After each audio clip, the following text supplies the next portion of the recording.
Mickey Mouse-a da gedirsən. Salam əziz müştərilər, xanımlar və uşaqlar. Bugün biz Mahir şefin ləziz damını dadmağa gedirik. Buyurun gedək.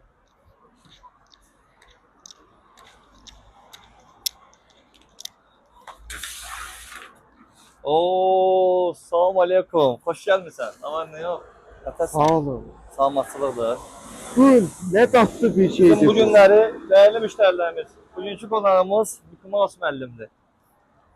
Uzaq bir yerdən bizim yanımıza bizi görməyə gəlib. Və mən dediyim kimi sizi bu günləri gözəl midyalarımızdan tanış eləmək istəyirəm. İçi bol, dolu. Sadəcə bunun ləzzətini bilənlər bilir. Qiyməti də cəmi Mickey Mouse müəllim nə qədər olsun?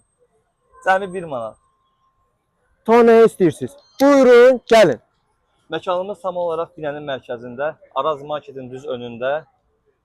Tam olaraq mərkəzə yerləşir. Hər birimizi gözləyirik. Müəllim, bu nə qədər yeyə biləcəksən? Sən mən onu deyirəm. Mənə mərzə girmişdi ki, mən bir dəfəyə 50 dən midya yeyirəm. Mənə dəvət elədim. Dəvət edim gəlsin. Mən bunun hamısını yeyərəm. Bax onu da biləcəyik də, görək nətər olur o. Beləliklə gəlin.